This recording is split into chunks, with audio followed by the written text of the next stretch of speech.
3, 2, 1. Puluhan penyu langka hasil 6 dari penangkaran 7 jenis sejumlah penyu lembaga di konservasi negara yang menjadi serta habitat penyu penyu. sitaan Puluhan ribu Indonesia penyu dan berenang Sumatera mendekati Pulau Barat. Rainier, Bila Australia hasil untuk ke alam liar.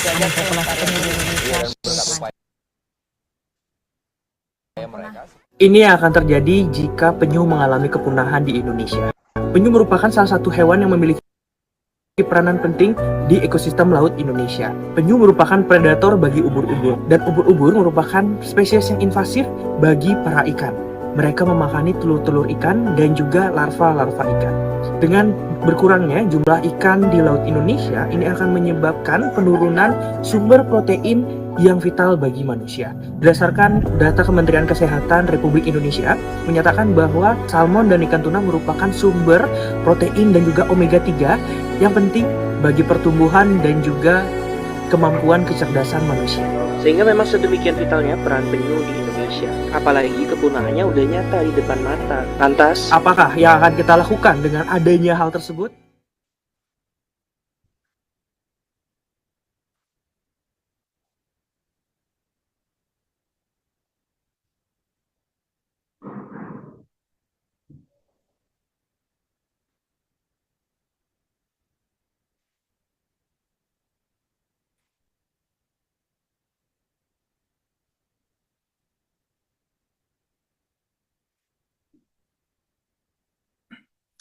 Mahatma Gandhi pernah berkata, "The world has enough for everyone needs, but not everyone great." Jika setiap tindakan kita adalah investasi untuk masa depan, apa yang akan kita pilih? Keuntungan jangka pendek atau keberlanjutan jangka panjang? Assalamualaikum warahmatullahi wabarakatuh. Salam sejahtera bagi kita semua. Salam Om Swastiastu, Namo Buddhaya, dan salam kebajikan. Dewan juri yang terhormat dan seluruh finalis etik yang saya banggakan,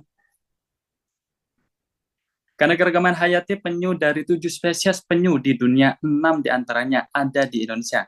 Terdapat fakta yang menghebohkan bahwa perdagangan penyu sisi ilegal masih dijumpai, terutama di wilayah Bali, Nias, Sumatera Utara secara online. Bahkan nilai ekonomi ini diperkirakan sekitar 5 miliar. Padahal dalam Undang-Undang Nomor 5 Tahun 1990 tentang konservasi penyu merupakan satwa yang dilindungi. Lalu faktor ancaman apakah yang mempengaruhinya? Di antaranya adalah perdagangan ilegal, kerusakan habitat, perubahan iklim, bycatch, dan pencemaran limbah. Memang seberapa penting sih satwa penyu terhadap ekosistem lautan? Yaitu sebagai mengontrol populasi spons, melindungi terumbu karang, penyebaran benih tanaman pantai, mengendalikan tumbuhan lamun air, dan pemakan ganggang dan alga. Di Pantai Tanjung Penyu, tepatnya di Kabupaten Malang wilayah selatan, memiliki keindahan pantai yang mana dulunya merupakan habitat alami penyu bertelur. Namun berbagai masalah yang ada mengancam ekosistem penyu, diantaranya ketergantungan penduduk lokal terhadap sektor pariwisata yang tidak berkelanjutan, minimnya fasilitas penangkaran, dan kurangnya program konservasi memperburuk situasi. Dan pada akhirnya Pantai Tanjung Penyu terancam tidak menjadi habitat penyu dan kehilangan daya tarik alaminya.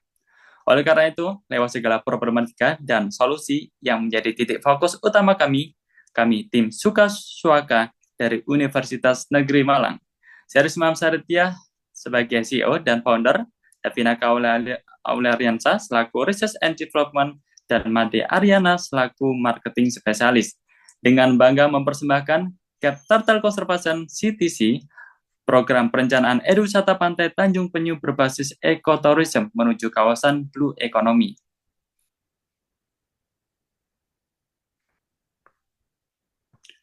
Tujuan mulai bisnis kami terdiri dari 3 hal utama, yaitu yang pertama adalah melestarikan habitat penyu, lalu pemberdayaan terhadap masyarakat, dan juga mewujudkan konsep Blue Economy. Dari manfaat yang berdampak pada 3 hal utama juga, yakni ekonomi, lingkungan, dan sosial. Selanjutnya, Katator Conservation CTC adalah destinasi eduwisata inovatif yang memadukan pengalaman untuk pelepasan penyu dengan edukasi berbasis teknologi, mengusung konsep keberlanjutan CTC, didukung infrastruktur ramah lingkungan, aksesibilitas, dan semua kalangan, dan pemberdayaan masyarakat lokal menjadikannya unggul dibanding kompetitor dalam menciptakan wisata yang inklusif, edukatif, dan berdampak sosial.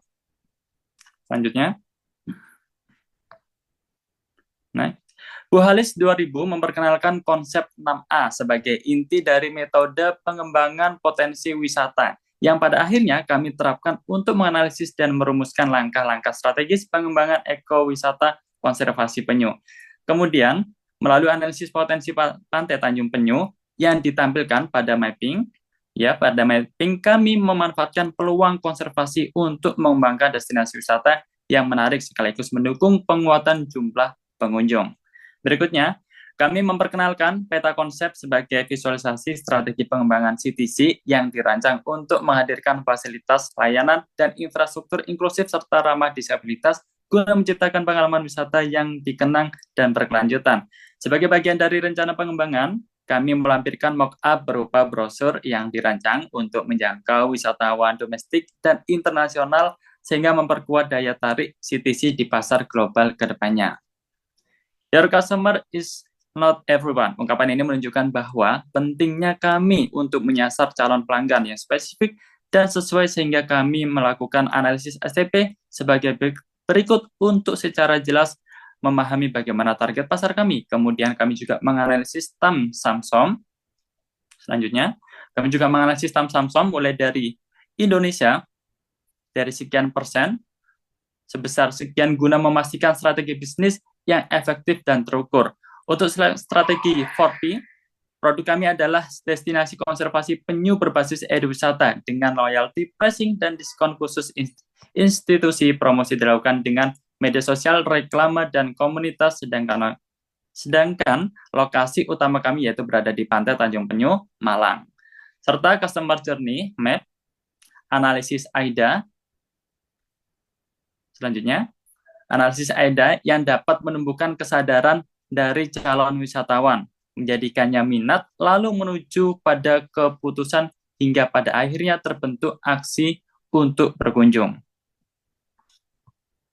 Oke, ini semua kami dapatkan dengan mengembangkan channel secara langsung dengan media sosial kami dan juga bekerjasama dengan agen penyedia jasa wisata. Saja anggaran modal yang akan diinvestasikan dan terdapat infrastruktur, lalu marketing, pemasaran, masyarakat, dan juga pengembangan, sehingga total modal adalah 34,7 juta rupiah dengan harga jual tiket 15.000, maka BEP yang dapat diraih sekitar 233 tiket. Selain itu kami juga memproyeksikan pendapatan bersih per kapita tahunnya pada tahun 2025 sebesar 170 juta, 2026 361 juta, dan 2027 541 juta. Sebagai penunjang wisata yang berkelanjutan, maka berikut merupakan alur strategi pengembangan dari tahun 2025 sampai tahun 2028, yang juga didukung dengan atraksi wisata baru setiap tahunnya. CTC bukan sekedar wisata atau konservasi, tetapi sebuah gerakan untuk menyelamatkan warisan alam dan memastikan generasi mendatang tetap bisa menikmati keindahan serta keberagaman ekosistem laut. Kami membuktikan bahwa bisnis dapat berjalan selaras dengan keberlanjutan dan perubahan besar dimulai dari langkah kecil ini bersama kami, Capital Conservation. Wassalamualaikum warahmatullahi wabarakatuh. Oke, langsung ke tanya jawab. Mungkin saya dulu ya. Pertanyaan simpelnya, ini eventnya itu dapat dari mana dan kompetitornya itu siapa aja dan value yang kalian jual itu apa sehingga kalian itu bisa unggul dari kompetitor kalian. Baik, terima kasih atas pertanyaannya. Mungkin bisa di-share screen. Oke, bisa. Mungkin bisa mulai dijawab terlebih dahulu dari idenya.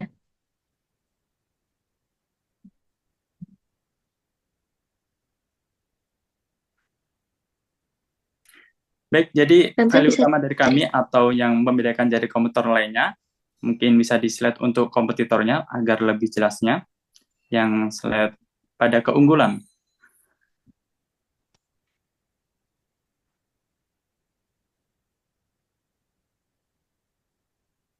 Jadi Mohon sesuai maaf dengan untuk judul sesinya kami, masih yaitu- terkendala, mungkin bisa dijelaskan terlebih dahulu. Baik. Oke. Jadi keunggulan atau utama yang membedakan dari kompetitor lainnya, di antara kami juga mempunyai kompetitor yaitu BSTC, Bajemati Sea Turtle Conservation. Nah, yang menjadikan pembeda dengan kompetitor utama kami yaitu pada satu titik di mana kami menerapkan sistem wisata yaitu ekotourism yang berkelanjutan, artinya juga mempertimbangkan dari berbagai bidang baik dari sosial, ekonomi, dan juga lingkungan. Dan ini tidak diterapkan oleh kompetitor lainnya karena kami juga mempertimbangkan di lingkungan, contohnya juga pada peta konsep pada kami yang tadi itu, di mana di situ tertera berbagai infrastruktur yang di situ juga mendukung eh,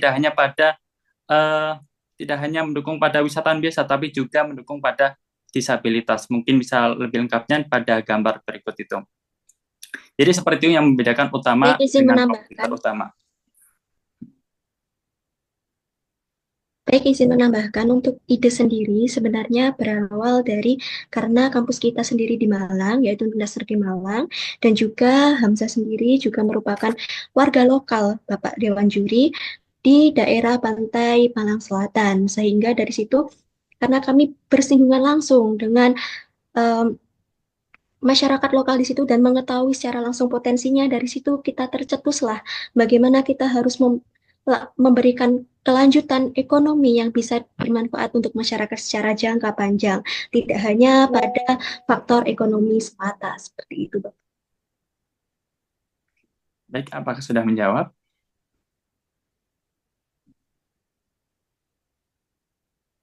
Oke, untuk jualannya sendiri apa yang ditonjolkan? Jualan Baik. Jadi wisatanya atau kura-kuranya? Oke, jadi di ide kami ini yaitu yang kami tawarkan bukanlah sebuah produk, tetapi yaitu sebuah wisata, wahana wisata, yaitu ya ini merupakan pusat edukasi dan juga mohon maaf konservasi. Jadi nanti dari wisata tersebut keuntungan kami dari situ, dari tiket yang kami dapatkan, dan disitulah keuntungan yang kami dapatkan. Dan juga selain itu di CTC ini dari gambar berikut terlihat ada beberapa ruang edukasi dan lain sebagainya, dan itu juga bagian dari profit yang telah kami dapatkan. Jadi bukan sebuah produk, tetapi wisata yang kami tawarkan. Seperti itu. Oke.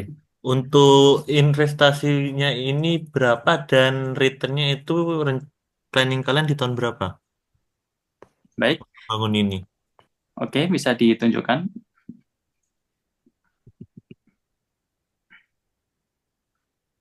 Sudah jelas bahwa investasi kami yaitu modal pertama sekitar 34,7 juta, lalu BEP-nya yaitu 133 tiket terjual. Artinya apabila dilihat dari profit pada tahun pertama yaitu 2025, tentu tidak sampai pada 1 tahun. Artinya dalam waktu jangka 1,5 tahun, maaf, dalam 6 bulan kami sudah return, artinya sudah balik modal. Seperti itu, Pak.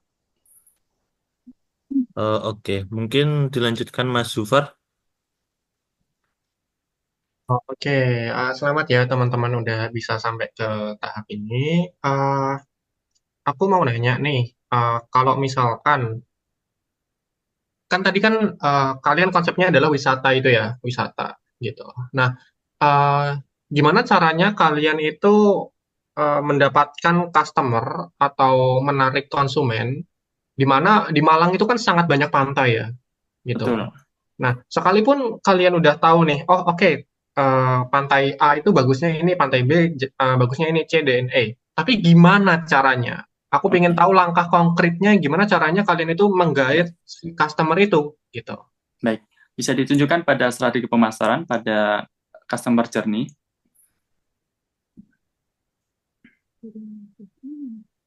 Next sebelumnya.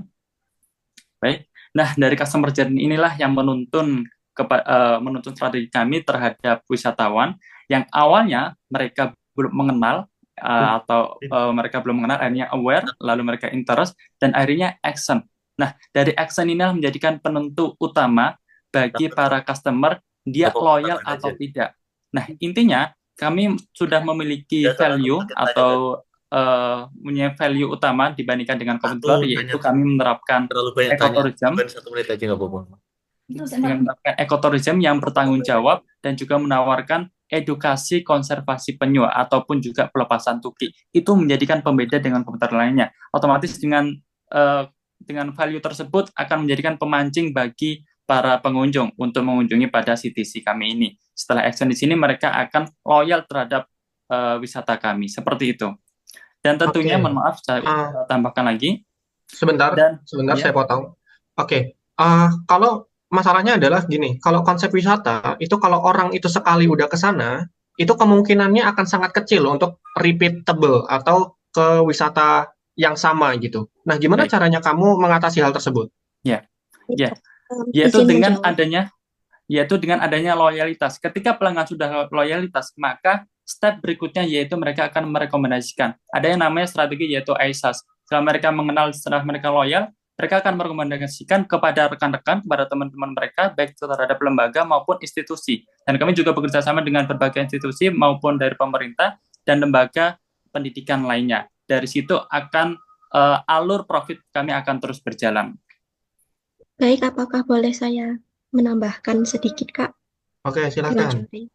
Untuk khususnya value yang bisa menjadi pengunjung wisata untuk bisa kembali lagi kepada pengelolaan wisata kami adalah value yang kami tawarkan itu tadi, karena tidak semua pantai di Malang Selatan itu bisa melakukan konservasi penyu.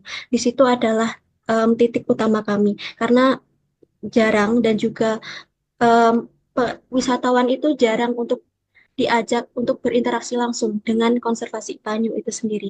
Jadi harapan kami dari situ akan menumbuhkan minat yang bisa membuat pengunjung wisata mengingat kita sebagai top of mind mereka, seperti Ya, itu.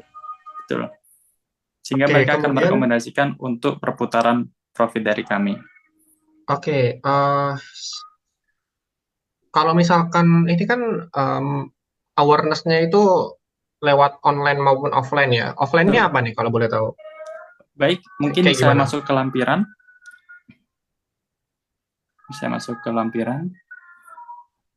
Di penjelasan terlebih dahulu aja, karena Baik, share screen-nya jadi agak kami rendah. menerapkan dua media utama di antara website. Tujuan website yaitu sebagai pusat informasi. Jadi tidak hanya media sosial saja, tapi juga mengembangkan website. Dan dari sinilah yang akan mereka decision, artinya mereka akan yang di alur customer tadi, yang awalnya mereka mengenal, tertarik, dan decision inilah peran dari website tersebut. Sebenarnya mereka mengetahui informasi lebih detail, keutamanya apa, dan mereka akan langsung masuk ke kunjungan wisata kami. Nah, setelah itu juga kami mempunyai media sosial seperti Facebook. Facebook, kenapa Facebook? Karena Facebook rata-rata dikunjungi oleh orang-orang tua, dan situ akan merekomendasikan. Lalu juga yang tentu tidak lepas adalah Instagram dan juga TikTok yang akan menyasar pasar kepada anak-anak muda. Seperti itu. Oke, terima kasih atas jawabannya. Bisa dilanjut dengan Mas Arif ya, buat pertanyaannya. Pertanyaan saya cuma ini yang terakhir sih, untuk biasanya kan kasus-kasus yang masalah ini ya, masalah ekowisata atau apa itu kayak orang lokalnya nih malahan ya kan. Ada preman-preman tiket dan lain-lainnya gitu. Gitu ada nggak kalian untuk memikirkan hal yang seperti itu untuk mencegah terganggunya ya untuk konservasi ini ya. Baik, tentu saya sangat paham sekali karena saya juga asli dari Malang Selatan, dari rumah saya dekat dengan pantai. Memang kepemilikan dari pantai di sana memang kebanyakan blok-blokan atau preman-premanan, tapi dari konservasi kami ini sudah bekerjasama dengan pemerintah, itu dengan perhutani, oleh karena itu akan didukung dan juga akan disupport tanpa adanya pihak lain yang ikut campur, seperti itu. Berarti kayak harga tiket nih, saya ke sana 15.000, udah ya, berarti kayak Ya. aman ya, terjamin gitu ya. Tidak ada Biasanya, pungli. gitu ya. Jadi kan sebenarnya untuk feedback dari saya ini tentang masalah kayak gini kan mengganggu pasti ya Betul. untuk baik konsumennya sendiri menjadi tidak puas dan malah berimpact ke ininya ke bisnis kalian ini. Jadi ya untuk pertimbangan hal-hal yang seperti itu di ekowisata menurut saya ini itu aja sih. Ya mungkin dari saya cukup gitu ya. Saya kembalikan. Oke. Terima kasih. Terima kasih Bapak Dewan Juri. Mungkin dari tim CTC ada closing statement. Oke, untuk closing statement sendiri, terima kasih banyak kepada Dewan Juri yang sudah membersamai kami pada hari ini. Ini adalah kesempatan yang sangat berharga untuk kami, meskipun memang ada banyak kendala yang kami hadapi, termasuknya salah satunya adalah anggota kami yang tidak bisa join di Zoom ini karena permasalahan sinyal karena dia ada di luar Pulau Jawa seperti itu. Terima kasih banyak untuk Dewan Juri semuanya. Wassalamualaikum warahmatullahi wabarakatuh.